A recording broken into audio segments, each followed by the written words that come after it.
Joining me now is Senate Armed Services Committee member, Arkansas Senator, and a veteran himself from the infantry, Senator Tom Cotton. Senator, I can't make sense. I've been watching this for a few days now.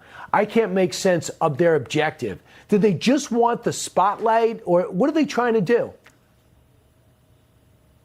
Yeah, Brian, I can't really make sense of it either. I think you may have put your finger on it just to search for the spotlight. Democrats can be such drama queens and theater kids at times. Maybe they wanted to distract away from the fact they just shut down the government for 6 weeks. And if it was up to the Democrats, our troops would have missed 3 paychecks. But of course, Donald Trump has not issued illegal orders. President Trump loves our military. He would not put them in that kind of position. Maybe the Democrats are opposed, as you cited, to his very successful military actions, whether it's finally knocking out Iran's nuclear program or finally taking seriously the threat of drugs flowing from Latin America into our country. But here's my message for our troops across the world. Thank you for your service.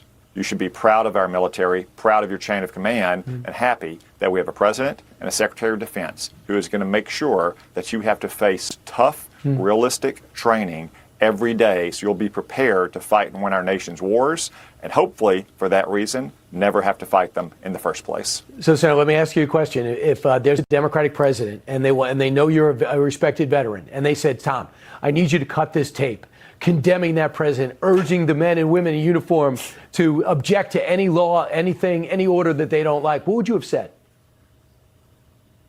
Well, no, of course not, Brian. And again, I had my share of differences, to say the least, with Joe Biden and Barack Obama, and I'm not aware of any Republican that ever thought of making a video like this. And again, as you pointed out, some of the Democrats who were in this video or who defended it, they couldn't even cite a single so-called illegal order. Again, that's because we have a chain of command, a Secretary of Defense, and a president loves our military, would not put them in that position. They're using our military to keep our country safe. I want you to hear what the president told me on Friday during the radio show when I played him a clip of this. And you know what he tweeted out? Let's just watch. That's a very strong form of being a traitor. That's a terrible thing to say. I must tell you, I heard it, and I thought it was some kind of a comedy situation. I thought it was some kind of a skit, and because I couldn't believe that they'd say it. I'm not threatening them, but I think they're in serious trouble. I would say they're in serious trouble. I'm not threatening death, but I think they're in serious trouble. So he's upset by it. He put out that if you commit treason, it's punishable by death, but people ran with that and said they're under threat. The other things you're talking about this week that I think is really important, that people think about all the time, that I talk to, are we ready to stop the next drone attack? I watched this war in Ukraine, and we watch war change in real time from trench warfare to drone warfare. And you asked our military, and you as a member of as chairman of Senate Armed Services, are we ready to stop a drone attack? What's the answer?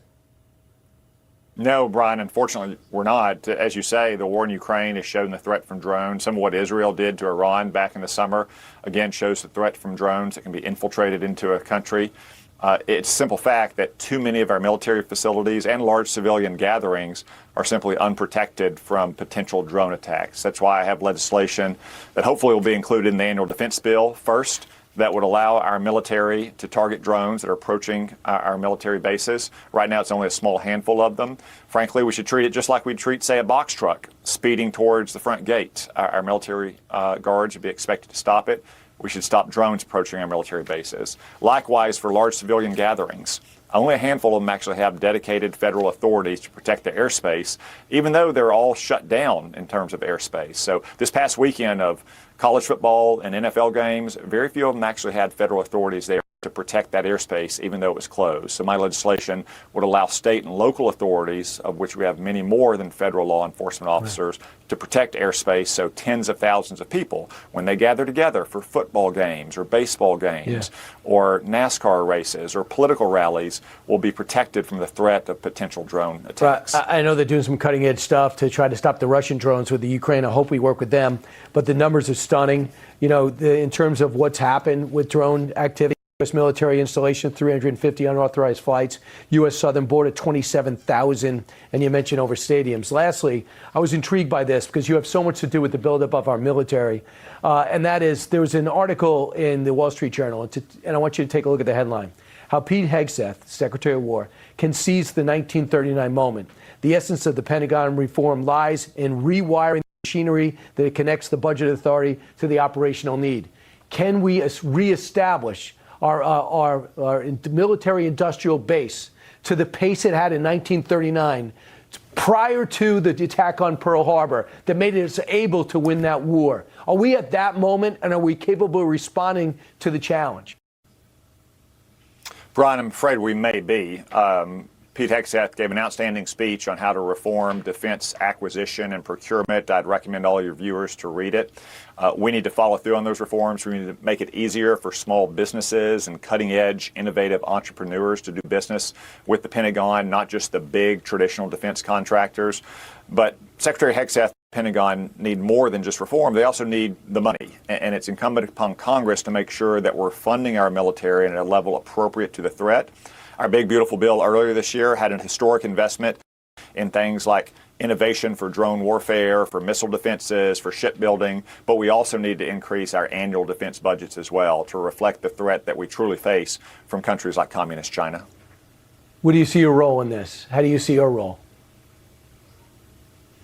Well, I work every day on behalf of the people of Arkansas and this entire country to make sure that we're getting the military budget right to fit the threat. Again, it's the one place in government where the budget really has to meet the strategy. You can't set a strategy to meet the budget because if you don't protect the country, you can't do any of the other vital things the American people depend on from their government. Got to get off the one-year contracts. We got to be able to tell people 5 years out, this is your budget.